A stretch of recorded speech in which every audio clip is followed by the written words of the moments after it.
ಇದು ವಿಷಮುಕ್ತ ಅಡುಗೆ ಮನೆ ಮುಕ್ತ ಮಾತು.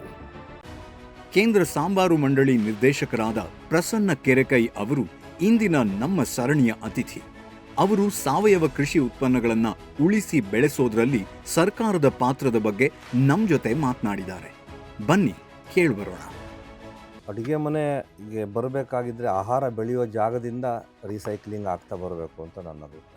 ಯಾವುದೇ ತರಕಾರಿ, ಹಣ್ಣು, ನಾವು ದಿನಬಳಕೆ ಯಾವುದೇ ವಸ್ತುಗಳು ನಾವು ಅಡುಗೆ ಮನೆಯಲ್ಲಿ ಬಳಸೋದು ಆರ್ಗ್ಯಾನಿಕ್ ರೂಪದಲ್ಲಿ ಇಲ್ಲ. ಆರ್ಗ್ಯಾನಿಕ್ಕನ್ನು ಮಾಡಬೇಕಾಗಿದ್ದರೆ ಸವಾಲೇ ಇದೆ. ಸವಾಲು ರೈತ ಅದನ್ನು ಸ್ವೀಕಾರ ಮಾಡೋದು. ಉದಾಹರಣೆಗೆ ರೈತನೂ ಒಂಥರ ಯೋಗಿ ಥರನೇ ಕೆಲಸ ಮಾಡೋದು. ರಾಜ್ಯಗಳು ಅಳಿಯಲಿ, ರಾಜ್ಯಗಳು ಉಳಿಯಲಿ, ಹಾರುಲಿ ಗದ್ದುಗೆ ಮುಕುಟಗಳು, ಮುತ್ತಿಗೆ ಹಾಕಲಿ ಸೈನಿಕರೆಲ್ಲ, ಬಿತ್ತುಳುವುದನ್ನು ಬಿಡಲೇ ಇಲ್ಲ, ಉಳುವ ಯೋಗಿಯ ನೋಡಲಿ. ಆರ್ಗ್ಯಾನಿಕ್ಕೇ ಬೆಳಿಬೇಕು ರೈತ ಅಂತಂದಾಗ, ಅವನು ವಿಷಮುಕ್ತ ಮಾಡಬೇಕು ಅಂದಾಗ ಅದರಲ್ಲಿ ಎಫರ್ಟ್ ಇದೆ. ಅವನಿಗೆ ಪ್ರೋತ್ಸಾಹ ಕೊಟ್ಟರೆ, ಅವನಿಗೆ ಒಂದು ನಂಬಿಕೆ ಕೊಟ್ಟರೆ ಯಾವ ಕಾರಣಕ್ಕೂ ರೈತ ಮೋಸ ಮಾಡಲ್ಲ, ಆರ್ಗ್ಯಾನಿಕ್ ಬೆಳೀತಾನೆ.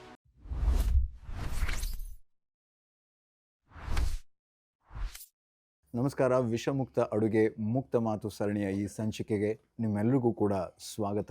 ನಮ್ಮ ಜೊತೆ ಶ್ರೀಯುತ ಪ್ರಸನ್ನ ಕೆರೆಕೈ ಅವರಿದ್ದಾರೆ. ಅವರು ಕೇಂದ್ರ ಸಾಂಬಾರು ಮಂಡಳಿಯ ನಿರ್ದೇಶಕರು. ಇವರ ಜೊತೆ ನಾವು ವಿಷಮುಕ್ತ ಅಡುಗೆ ಮನೆಯನ್ನು ಹೇಗೆ ನಮ್ಮ ಮನೆಗಳಲ್ಲಿ ಕಾಣಬಹುದು ಅನ್ನುವಂಥ ಯೋಚನೆಯನ್ನಿಟ್ಕೊಂಡೇ ಒಂದಿಷ್ಟು ಪ್ರಶ್ನೆಗಳನ್ನು ಮಾಡಬೇಕು ಅಂತ ಅವ್ರನ್ನ ನಾನು ಕಾರ್ಯಕ್ರಮಕ್ಕೆ ಇಲ್ಲಿ ಸ್ವಾಗತ ಮಾಡ್ತಾ ಇದ್ದೀನಿ. ನಮಸ್ಕಾರ. ನಮಸ್ಕಾರ. ಈಗ ನೀವು ತುಂಬ ಕೃಷಿಯನ್ನು ತುಂಬ ಹತ್ತಿರದಿಂದ ನೋಡುವವರು, ಮಾಡುವವರು, ಮತ್ತು ಎಲ್ಲ ರೀತಿಯ ಸಾಮಾಜಿಕವಾದಂಥ ವಿಚಾರದಲ್ಲೂ ಕೂಡ ನೀವು ಎಲ್ಲರಿಗೂ ಒಂದು ರೀತಿಯ ಅಂದರೆ ಕನೆಕ್ಟರ್ ಆಗಿ ಎಲ್ಲರನ್ನೂ ಕೂಡ ಜೋಡಿಸುವವರಾಗಿ ಕೂಡ ಕೆಲಸ ಮಾಡ್ತಾ ಇದ್ದೀರಿ. ಸೊ ನಿಮ್ಮ ಪಾಯಿಂಟ್ ಆಫ್ ವ್ಯೂವಿಂದ ನೋಡುವಾಗ ಈ ಒಂದು ಮನೆಯ ಅಡುಗೆ ಕೋಣೆ ವಿಷಮುಕ್ತ ಆಗಬೇಕು ಅನ್ನುವಂಥ ಒಂದು ಅಭಿಯಾನ ಏನಿದೆ, ಆ ಅಭಿಯಾನದ ಹಿನ್ನೆಲೆಯನ್ನೇ ನಾವು ಇಟ್ಕೊಂಡು ಈ ಒಂದು ಸಂಸ್ಥೆಯನ್ನು ನಡೆಸ್ತಾ ಇದ್ದೀವಿ. ಇದರ ಸುತ್ತ ನಾವು ನೋಡೋದಾದರೆ ಹೇಗೆ, ಅಂದರೆ ಈ ಜರ್ನಿ ಯಾವ ರೀತಿ ಇರುತ್ತೆ, ಎಷ್ಟು ಚಾಲೆಂಜಿಂಗ್ ಆಗಿರುತ್ತೆ ಅಂತ ನಿಮ್ಮ ಪ್ರಕಾರ? ಪರಮಪೂಜ್ಯ ರಾಘವೇಶ್ವರ ಭಾರತಿ ಮಹಾಸ್ವಾಮಿಗಳು ಸಮಾಜಮುಖಿಯಾಗಿರ್ತಕ್ಕಂಥ ಭಾಳ ಸಂಗತಿಗಳನ್ನು ಆಲೋಚನೆ ಮಾಡಿದ್ದಾರೆ. ಆಲೋಚನೆಯಲ್ಲಿ ಈ ಗ್ರಾಮ ರಾಜ್ಯ ಕೂಡ ಒಂದು. ನಾವು ಉಣ್ಣುವ ಅನ್ನ, ನಮ್ಮ ಭೂಮಿ ವಿಷ ಆಗಿಬಿಟ್ರೆ ಮುಂದೇನು ಅನ್ನೋದು ಇವತ್ತಿನ ಜ್ವಲಂತ ಪ್ರಶ್ನೆ.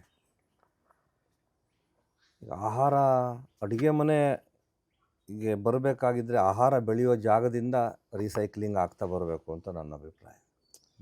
ಇವತ್ತಿನ ಕಾಲಘಟ್ಟದಲ್ಲಿ ಈಗ ಕೃಷಿ ಕ್ರಾಂತಿಯ ನಂತರ ಜನಸಂಖ್ಯೆ ಆಧಾರವಾಗಿಯೋ ನಮ್ಮ ದೇಶದಲ್ಲಿ ಆಹಾರ ಉತ್ಪಾದನೆ ಮಾಡಬೇಕು ಅನ್ನೋ ಕಾರಣಕ್ಕಾಗಿ ಸರ್ಕಾರನೇ ಪ್ರಮೋಟ್ ಮಾಡಿ ನಾವು ಫರ್ಟಿಲೈಸರನ್ನು ಬೆಳೆಸಿ ಬೆಳೆ ಬೆಳೆಯೋದನ್ನು ಅಭ್ಯಾಸ ಮಾಡಿಸಿದ್ವಿ.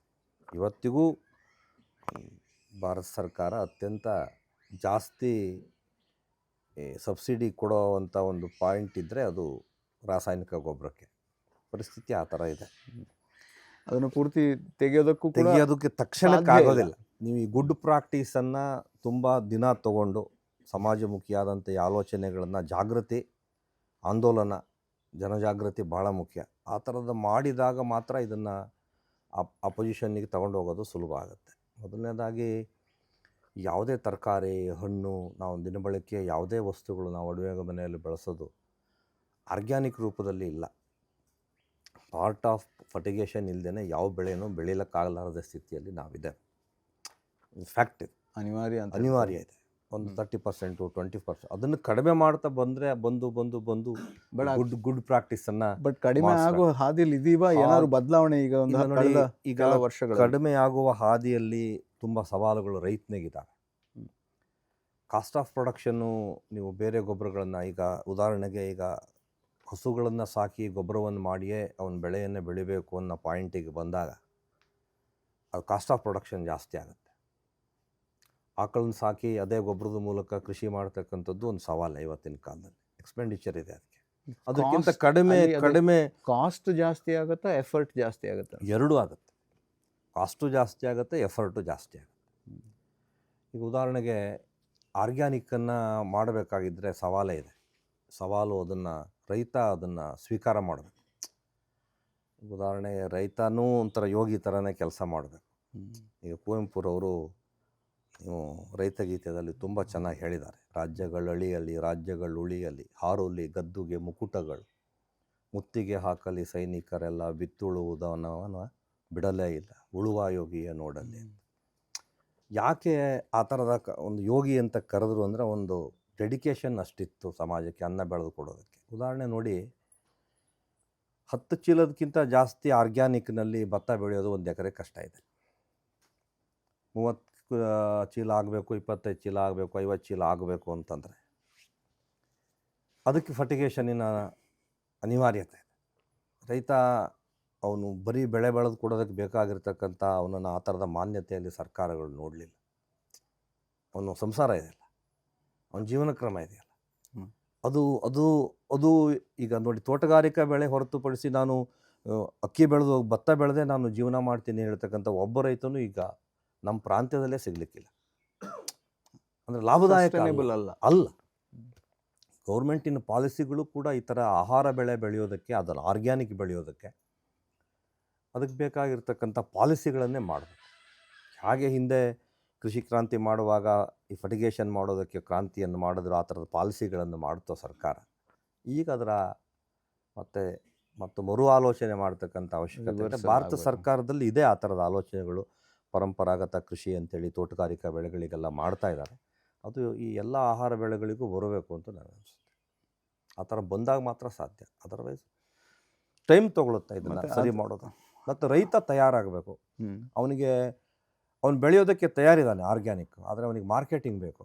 ಮೇಯ್ನ್ ಆಗಿ ನಾನು ಅದೇ ಪ್ರಶ್ನೆ ಅದಕ್ಕೆ ನೀವು ಅದಕ್ಕೆ ಸೈಕ್ಲಿಂಗ್ ಆದರೆ, ಅದಕ್ಕೆ ಚೈನ್ ಲಿಂಕ್ ಆದರೆ, ಸಪ್ಲೈ ಚೈನ್ ಸರಿ ಆದರೆ, ಆಗ ಅವನಿಗೆ ನಾನು ಇಷ್ಟು ಕಡಿಮೆ ಪದಾರ್ಥಗಳನ್ನು ನನ್ನ ತೋಟದಲ್ಲಿ ಬೆಳೆದ್ರೂ, ಗದ್ದೆಯಲ್ಲಿ ಬೆಳೆದ್ರೂ ಇದಕ್ಕೆ ಅತ್ಯಂತ ಹೆಚ್ಚಿನ ದರ ಸಿಗುತ್ತೆ ಅಂತ ಹೇಳ್ತಕ್ಕಂಥ ಅವನಿಗೆ ಕಾನ್ಫಿಡೆನ್ಸ್. ನಮ್ಮ ಮನೆ ಉದಾಹರಣೆ ತಗೊಳ್ಳೋದಾದ್ರೆ, KG ಏಲಕ್ಕಿ ಬಾಳೆಹಣ್ಣು 10, 20, 30 ರೂಪಾಯಿ ಒಳಗಡೆ ನಾವು ಮ್ಯಾಕ್ಸಿಮಮ್ ಅಂತಂದರೆ ಹಬ್ಬಬ್ಬ ಅಂತಂದರೆ ಈ ರೇಟಲ್ಲಿ ಇರುತ್ತೆ. ಬಟ್ ಮಾರ್ಕೆಟ್ನಲ್ಲಿ ನಾವು 70, 80ರಿಂದ 120 ರೂಪಾಯಿ ತನಕ ಪರ್ ಕಿಲೋ ನಾವು ನೋಡ್ತೀವಿ. ಸೊ ಈ ಗ್ಯಾಪೇ ನಮ್ಮನ್ನು ನುಂಗ್ತಾ ಇದೆಯಾ ಕೃಷಿಕರನ್ನ? ಹೌದು, ಈ ಥರದ ಈ ಆರ್ಗ್ಯಾನಿಕ್ ಬೆಳೆ ಬೆಳೀತಕ್ಕಂತಹ ಒಂದು ಸಮೂಹ, ಅದಕ್ಕೆ ಬೇಕಾಗಿರ್ತಕ್ಕಂಥ ಈಗ ತುಂಬ ಸಂಗತಿಗಳು ಬಂದಿದೆ. ಆರ್ಗ್ಯಾನಿಕ್ ಅಲ್ಲದಕ್ಕೆ ಜನ ಅಷ್ಟು ಕೊಡ್ತಾ ಇದ್ದಾರೆ. ಹಾಗಲ್ಲ. ಈಗ ಆರ್ಗ್ಯಾನಿಕ್ಕೇ ಬೆಳಿಬೇಕು ರೈತ ಅಂತ ಅಂದಾಗ, ಅವನು ವಿಷಮುಕ್ತ ಮಾಡಬೇಕು ಅಂದಾಗ ಅದರಲ್ಲಿ ಎಫರ್ಟ್ ಇದೆಯಲ್ಲ, ಅವನಿಗೆ ಸಪೋರ್ಟ್ ಬೇಕು ಅಂತ ನಾನು ಹೇಳೋದು. ಈಗ FPOಗಳು ಬಂದಿದೆ ಭಾರತ ಸರ್ಕಾರದಲ್ಲಿ. ಆರ್ಗ್ಯಾನಿಕ್ FPOಗಳನ್ನು ಮಾಡಬೇಕು. ಅದಕ್ಕೆ ಬೇಕಾಗಿರ್ತಕ್ಕಂಥ ಸಪೋರ್ಟ್ಗಳನ್ನು ಕೊಡಬೇಕು, ಸಬ್ಸಿಡಿಗಳನ್ನು ಕೊಡಬೇಕಾಗತ್ತೆ. ಸದ್ಯದ ಅನಿವಾರ್ಯತೆ ಇದೆ. ಆ ಥರದ್ದು ಮಾಡಿದಾಗ ಮಾತ್ರ ಇದನ್ನು ನಾವು ವಿಷಮುಕ್ತ ಆಗುವತ್ತ ಹೆಜ್ಜೆಗಳನ್ನು ಹಾಕಬಹುದು. ವಿಷಮುಕ್ತ ಮಾಡೋದಕ್ಕೆ ತುಂಬ ಸಮಯ ತಗೊಳುತ್ತೆ, ತುಂಬ ದೀರ್ಘ ಪ್ರಯಾಣ ಇದೆ. ದೀರ್ಘ ಪ್ರಯಾಣ. ಅದರ ನೋಡಿ, ಒಂದು ರೈತ ಬೆಳೆದಿರೋ ಬೆಳೆಗೆ ಅವನು ಬದುಕೋದು, ಅವನಿಗೆ ರೈಟ್ ಬರಲಿಲ್ಲ ಅಂತಂದರೆ, ಅದು ಈಲ್ಡಿಂಗ್ ಜಾಸ್ತಿ ಆಗಲಿಲ್ಲ ಅಂತಂದರೆ ಅವ್ನು ಬದುಕೋದು ಕಷ್ಟ ಇದೆ. ಅವ್ನ ಸಂಸಾರ ನಿರ್ವಹಣೆ ಆಗಬೇಕಲ್ಲ. ಅವ್ನು ಫ್ಯಾಷನ್ನಿಗೆ ಬೆಳೆಯೋನಲ್ಲ, ಜೀವನಕ್ಕೆ ಬೆಳೆಯೋನು. ಇದನ್ನು ಪ್ರಾಕ್ಟಿಕಲ್ಲಾಗಿ ನಾವು ಆಳುವವರು, ಸರ್ಕಾರ, ಕೋಆಪರೇಟಿವ್ ಸೊಸೈಟಿಗಳು, ಪಾಲಿಸಿ ಮೇಕರ್ಸ್ ಇದನ್ನು ಆಲೋಚನೆ ಮಾಡಬೇಕಾಗಿರೋ ಕಾಲ ಅದನ್ನು ಮಾಡಬೇಕು. ಆ ಕೆಲಸಗಳು ಎಲ್ಲ ಅಟ್ಲೀಸ್ಟ್ ಒಂದು 10% ಆದರೆ ಆ ಕೆಲಸ ಇದೆ ಬಂದಿದೆ. ಈಗ ಆ್ಯಕ್ಚುಲಿ ಆ ಥರದ ಆಲೋಚನೆಗಳು ಬಂದಿದೆ. ಪರಂಪರಾ ಕೃಷಿಗಳಿಗೆ ಆರ್ಗ್ಯಾನಿಕ್ ಎಲ್ಲ ಆ ಥರದ ಸಬ್ಸಿಡಿಗಳು, ಅದಕ್ಕೆ ಬೇಕಾಗಿರ್ತಕ್ಕಂಥ ಸಪೋರ್ಟ್ ಕೊಡ್ತಕ್ಕಂಥ, ಅದಕ್ಕೆ ಬೇಕಾಗಿರ್ತಕ್ಕಂಥ ಅನುಕೂಲತೆಗಳನ್ನು ಕಲ್ಪಿಸ್ತಕ್ಕಂಥ, ಮಾರ್ಕೆಟಿಂಗ್ ಬಗ್ಗೆ ಆಲೋಚನೆ ಮಾಡ್ತಕ್ಕಂಥದ್ದು ಬಂದಿದೆ. ಅದು ಏನಾದರೂ ಉದಾಹರಣೆಗಳು ಆ್ಯಕ್ಚುಲಿ ಕರ್ನಾಟಕ ಸರ್ಕಾರದಲ್ಲಿ, ಭಾರತ ಸರ್ಕಾರದಲ್ಲಿ FPOಗಳದ್ದು ಆರ್ಗ್ಯಾನಿಕ್ ಮಾಡಿದ್ದಾರೆ. ಆರ್ಗ್ಯಾನಿಕ್ ಸರ್ಟಿಫಿಕೇಷನ್ ಕೊಡ್ತಾ ಇದ್ದಾರೆ ರೈತನಿಗೆ. ಆ ಖರೀದಿ ಮಾಡ್ತಕ್ಕಂಥ ಪ್ರಕ್ರಿಯೆಯಲ್ಲಿ ಅವನಿಗೆ ಇನ್ನೂ ಕಾನ್ಫಿಡೆನ್ಸ್ ಬರಬೇಕು. ಉದಾಹರಣೆ ಕಾಳುಮೆಣಸು, ಏಲಕ್ಕಿ, ಈ ಥರದ ತೋಟಗಾರಿಕೆ ಬೆಳೆ ನಾನು ಹೇಳ್ತೀನಿ. ಆಹಾರ ನಿಮ್ಮದು ಸಾಂಬಾರಿನಲ್ಲಿ ಬರುತ್ತೆ, ಅಡುಗೆ ಮನೆಯಲ್ಲಿ ಸಾಂಬಾರು ಬಟ್ಲಲ್ಲಿ ಬರುತ್ತೆ. ಅದಕ್ಕೆ ನೀವು ಉದಾಹರಣೆಗೆ ಆರ್ಗ್ಯಾನಿಕ್ ಬೆಳೆದಾಗ ಒಂದಿಷ್ಟು ಡಬಲ್ ರೇಟ್ ಸಿಕ್ಕರೆ ಅವನು ಆಲೋಚನೆ ಮಾಡ್ತಾನೆ, ಆರ್ಗ್ಯಾನಿಕ್ ಬೆಳಿಬಾರ್ದು ಯಾಕೆ ಅಂತ. ಈಗ ಹಿಂದೆ ಚರ್ಚೆ ಆದಾಗ ಗಮನಿಸಿದೆ ನಾನು. ಹೌದು, ಈಗ ತಂತ್ರಜ್ಞಾನ ಮತ್ತು ಕೌಶಲ್ಯ ಇರ್ತಕ್ಕಂಥ, ಪರಿಣಿತಿ ಇರ್ತಕ್ಕಂಥ ಜನರು ಕೃಷಿಗೆ ವಾಪಸ್ ಬರ್ತಾ ಇದ್ದಾರೆ. ಇದೊಂದು ರೈಟ್ ಟೈಮ್ ಈ ಥರದನ್ನು ಆಲೋಚನೆಗಳನ್ನು ಮಾಡೋದಕ್ಕೆ. ಅವರಿಗೆ ಈ ಮಾರ್ಕೆಟಿಂಗ್ ಬಗ್ಗೆ, ಅದ್ರ ಬಗ್ಗೆ ಕಲ್ಪನೆ ಇರೋ ಅಂಥ ಜನ ಕೃಷಿಗೆ ಬರ್ತಿದ್ದಾರೆ. ಮುಂಚಿನ ಥರ ಅಲ್ಲ ಈಗ. ನೀವು ಕೃಷಿಕ ಕೂಡ ತುಂಬ ಸಫಿಸ್ಟಿಕೇಟೆಡ್ ಅಂತ ಎಜುಕೇಷನ್ ಹೊಂದಿರೋಂಥವನು, ಆಲೋಚನೆ ಹೊಂದಿರೋನು ಬರ್ತಿದ್ದಾನೆ. ಈ ಥರ ಸಂದರ್ಭಗಳಲ್ಲಿ ಉಪಯೋಗಿಸ್ಕೊಂಡು ಬೆಳೆ ಆರ್ಗ್ಯಾನಿಕ್ಕನ್ನು ಬೆಳೆದು ಅದಕ್ಕೆ ಮೌಲ್ಯ ಕೊಡ್ತಕ್ಕಂಥ, ಅದನ್ನು ಜಾಸ್ತಿ ಮಾಡ್ತಕ್ಕಂಥ, ಮತ್ತು ರೈತನೇ ತಾನು ಬೆಳೆದಿರ್ತಕ್ಕಂಥ ಬೆಳೆಯನ್ನು ಮೌಲ್ಯವರ್ಧನೆ ಮಾಡಿ ಮಾರಾಟ ಮಾಡ್ತಕ್ಕಂಥ ವ್ಯವಸ್ಥೆಗಳನ್ನು ಅದನ್ನು ರೂಢಿಸ್ಕೊಂಡಾಗ ಬ್ಯಾಲೆನ್ಸ್ ಮಾಡ್ಬೋದು ಜೀವನ ಕ್ರಮವನ್ನು, ಕೃಷಿಯನ್ನು, ಭೂಮಿಯನ್ನು. ಅದರ್ವೈಸು ಬೆಳೆ ಜಾಸ್ತಿ ಆದರೆ ಮಾತ್ರ ನನ್ನ ಜೀವನ ಅಂತ ಇದ್ದಾಗ ಅನಿವಾರ್ಯವಾಗಿ ಆರ್ಗ್ಯಾನಿಕ್ ಅಂದ್ಬಿಟ್ಟು ಒಂದು ಫರ್ಟಿಗೇಷನ್ ಮಾಡ್ತಾರೆ. ಅದನ್ನು ಹಂತ ಹಂತವಾಗಿ ವಾಪಸ್ ತರಬೇಕು. ಕಾಲವೇ ಬದಲಾವಣೆಯ ಹಾದಿಯನ್ನ ರೈಟ್ ಸುಗಮಗೊಳಿಸಬೇಕು ಅಂತ ಸಿಕ್ಕತ್ತೆ ತಾನು ಬೆಳೆದಿರ್ತಕ್ಕಂತಹ ವಿಷಮುಕ್ತ ಆಹಾರಕ್ಕೆ ಅಂತ ರೈತನಿಗೆ ಕಾನ್ಫಿಡೆನ್ಸ್ ಬಂದಾಗ. ಮತ್ತೆ ಅಲ್ಲಿ ಟ್ರಾನ್ಸ್ಪೆರೆನ್ಸಿ ಕೂಡ ಮುಖ್ಯ ಆಗುತ್ತೆ ಅನ್ಸುತ್ತೆ. ಈಗ ಎಷ್ಟೋ ಸತಿ ನ್ಯಾಚುರಲಿ ಪ್ರೊಡ್ಯೂಸ್ಡ್ ಇರ್ಬೋದು, ಆರ್ಗ್ಯಾನಿಕ್ ಅಂತ ಹೇಳ್ಕೊಂಡು ಹೌದು. ಒಂದು ಸರ್ಟಿಫಿಕೇಶನ್ ಅಲ್ಲಿ ಟ್ರಾನ್ಸ್ಪೆರೆನ್ಸಿ ಮತ್ತೆ ಸರ್ಟಿಫೈಡ್ ಇದನ್ನ ಹೌದು. ಅದೇ ಟ್ರಾನ್ಸ್ಪೆರೆನ್ಸಿಯಲ್ಲಿ ಅವ್ರು ಮಾರಾಟ ಮಾಡ್ತಿದಾರ, ತಯಾರು ಮಾಡ್ತಿದಾರ, ಎಲ್ಲದ್ರಲ್ಲೂ ಕೂಡ ರೈತ ಮೋಸ ಮಾಡಲ್ಲ ಈ ದೇಶದಲ್ಲಿ, ಭಾಳ ಕಡಿಮೆ. ನೀವು ಸರಿಯಾಗಿ ಅವನಿಗೆ ಪ್ರೋತ್ಸಾಹ ಕೊಟ್ಟರೆ, ಅವನಿಗೆ ಒಂದು ನಂಬಿಕೆ ಕೊಟ್ಟರೆ ಯಾವ ಕಾರಣಕ್ಕೂ ರೈತ ಮೋಸ ಮಾಡಲ್ಲ. ಆರ್ಗ್ಯಾನಿಕ್ ಬೆಳೀತಾನೆ, ಆದರೆ ಅದನ್ನು ಆಮೇಲೆ ಅದಕ್ಕೆ ಬೆಲೆ ಅವನು ನಿರೀಕ್ಷೆ ಮಾಡ್ತಾನೆ. ಅದಕ್ಕೆ ಬೇಕಾಗಿರ್ತಕ್ಕಂಥ ವ್ಯವಸ್ಥೆಯನ್ನು ಅದನ್ನು ಅಡುಗೆ ಮನೆಯವರೆಗೆ ತಲುಪಿಸಬೇಕಾಗಿ ಬೆಳೆದಿರೋ ಬೆಳೆಯನ್ನು ಅಡುಗೆ ಮನೆಗೆ ತಲುಪಿಸುವ ವಿಷಮುಕ್ತ ಆಹಾರವನ್ನು ಅಲ್ಲಿ ಜಾಸ್ತಿ ಬಂದಿರೋಂಥ ದುಡ್ಡು ರೈತನಿಗೆ ತಲುಪ್ತಕ್ಕಂಥ ಈ ಸಪ್ಲೈ ಚೈನ್ ಇದೆ, ಸಿಸ್ಟಮ್ ಇದೆ. ಈ ರೀತಿ ಈಗ ಗ್ರಾಮ ರಾಜ್ಯದ ಪ್ರಯತ್ನದ ಬಗ್ಗೆ ಭಾಳ ಒಳ್ಳೆ ಪ್ರಯತ್ನ. ಈ ಥರ ನೋಡಿ, ಇದನ್ನು ಬರೀ ಪ್ರಾಕ್ಟಿಕಲಿ ಆಗಿರೋ ಸಂಗತಿಗಳನ್ನ ಜನರಿಗೆ ಡೆಲಿವರಿ ಮಾಡಿ ನಾವು ಈ ಥರದ್ದು ಮಾಡ್ತಾ ಇದ್ದೇವೆ ಅಂತ ಹೇಳ್ತಕ್ಕಂಥ ಸಂಸ್ಥೆಗಳೇ ಬಹಳ ವಿರಳ. ಬರೀ ಬಾಯಿ ಮಾತಿನಲ್ಲಿ ನಮ್ಮ ಚಟುವಟಿಕೆಗಳಾಗ ಉದಾಹರಣೆಗೆ ಬ್ರಾಂಚ್ಗಳನ್ನು ಮಾಡಿದೆ, ಮಾದರಿಯಾಗಿ ನಿಲ್ಲಬೇಕು. ಡೆಫಿನೆಟ್ಲಿ ಈ ಥರದ್ದು ಮಾಡಿದೆ. ಈ ಪ್ರಯತ್ನ ನೋಡಿ, ಟೀಕೆ ಮಾಡಿಬಿಡ್ತಾರೆ ಕೆಲವೊಂದು ಸಲ ನಮ್ಮ ಜನನೂ ಅಷ್ಟೇ. ಅದ್ರ ಬಗ್ಗೆ ಕಲ್ಪನೆನೇ ಇರೋದಿಲ್ಲ, ಅದರ ಹಿಂದಿನ ಪರಿಶ್ರಮದ ಬಗ್ಗೆ ಕಲ್ಪನೆ ಇರೋಲ್ಲ. ಈ ಥರದನ್ನು ಸಕಾರಾತ್ಮಕವಾಗಿ ಸಮಾಜ ಸ್ವೀಕಾರ ಮಾಡಬೇಕು, ಬೆಂಬಲಿಸಬೇಕು, ಇದರ ಜೊತೆಗೆ ವ್ಯವಹರಿಸಬೇಕು, ಇದಕ್ಕೆ ಶಕ್ತಿ ಕೊಡಬೇಕು. ಆಗ ಇನ್ನು 4 ಜನರಿಗೆ, 4 ಸಂಸ್ಥೆಗಳಿಗೆ, 4 ಮಠಮಾನ್ಯಗಳಿಗೆ ಈ ಥರದ ಚಟುವಟಿಕೆ ಮಾಡೋದಕ್ಕೆ ಒಂದು ಆಸಕ್ತಿನೂ ಬರುತ್ತೆ, ಮತ್ತು ಒಂದು ನಂಬಿಕೆ ಬರುತ್ತೆ. ಸಮಾಜ ನಾವು ಈ ಥರ ಮಾಡಿರ್ತಕ್ಕಂಥ ಪ್ರಯತ್ನವನ್ನು ಸ್ವೀಕಾರ ಮಾಡುತ್ತೆ ಅಂತ. ಆಗ ಅದು ತನ್ನ ವೇಗವನ್ನು ಜಾಸ್ತಿ ಮಾಡುತ್ತೆ ಅಂತ ನನಗನ್ಸುತ್ತೆ. ಓಕೆ. ಮತ್ತು ಈ ಸಂಸ್ಥೆ ತನ್ನದೇ ಆದಂತಹ ಒಂದಿಷ್ಟು ರೂಲ್ಗಳನ್ನು ಹಾಕ್ಕೊಂಡು, ತನ್ನದೇ ಆದಂತಹ ಉದ್ದೇಶಗಳನ್ನು ಇಟ್ಕೊಂಡು ಅದನ್ನು ಬಿಡದೆ ಮುಂದುವರಿಯೋದಕ್ಕೆ ಒಂದು 15 ವರ್ಷದಿಂದ ನಿರಂತರವಾಗಿ ಅದನ್ನು ಮಾಡುತ್ತದೆ. ಆದರೆ ಅದಕ್ಕೆ ಅದರದೇ ಆದಂತಹ ಚಾಲೆಂಜಸ್ ಇದೆ. ಈ ರೀತಿಯ ವ್ಯವಸ್ಥೆ ಅಥವಾ ಈ ರೀತಿಯ ಒಂದು self control in terms of ಆ ಒಂದು ಪಾಲಿಸೀಸ್ ಇರ್ಬೋದು, ಅದನ್ನು ಬೇರೆ ಸಂಸ್ಥೆಗಳು ಕೂಡ ಮಾಡ್ತಾ ಇದೆ ಅನ್ಸುತ್ತಾ, ಅಥವಾ ಮಾಡಬೇಕಾದ ಅನಿವಾರ್ಯತೆ ಬರುತ್ತೆ? ಉದಾಹರಣೆಗೆ ನೋಡಿ, ಯಾವುದೇ ಪ್ರಾಡಕ್ಟ್ಗಳು, ಈಗ ನಾವು ಅಗ್ರಿಕಲ್ಚರ್ ಪ್ರಾಡಕ್ಟು ನಮ್ಮದು, ಉದಾಹರಣೆ ನಮ್ಮ ಸ್ಪೈಸ್ ಬೋರ್ಡ್ನಲ್ಲಿ ಉತ್ಪಾದನೆ ಆಗ್ತಕ್ಕಂಥ ಪ್ರಾಡಕ್ಟ್ಗಳ ಬಗ್ಗೆ ಮಾತಾಡೋದಾದರೆ, ಈ ಫರ್ಟಿಗೇಷನ್ ಕಡಿಮೆ ಇರತಕ್ಕಂತಹ ಪ್ರದೇಶದ ಬೆಳೆಗಳಿಗೆ ಬೆಲೆ ಜಾಸ್ತಿ. ಉದಾಹರಣೆಗೆ ಕಾಳುಮೆಣಸನ್ನು ನಾವು ವ್ಯಾಪಕವಾಗಿ ವೆಸ್ಟರ್ನ್ ಘಾಟ್ನಲ್ಲಿ ಬೆಳಿತೇವೆ, ದಕ್ಷಿಣ ಭಾರತದಲ್ಲೂ ಬೆಳಿತೇವೆ, ನಾರ್ತ್ ಈಸ್ಟ್ನಲ್ಲೂ ಬೆಳೀತಾರೆ. ಆದರೆ ಕರ್ನಾಟಕದಲ್ಲಿ ನಮ್ಮ ಈ ವೆಸ್ಟರ್ನ್ ಘಾಟಿನ ಬಯೋಡೈವರ್ಸಿಟಿಯಲ್ಲಿ ಬೆಳೆದಿರ್ತಕ್ಕಂಥ ಕಾಳುಮೆಣಸು ಅತ್ಯಂತ ಉತ್ಕೃಷ್ಟವಾದ್ದು.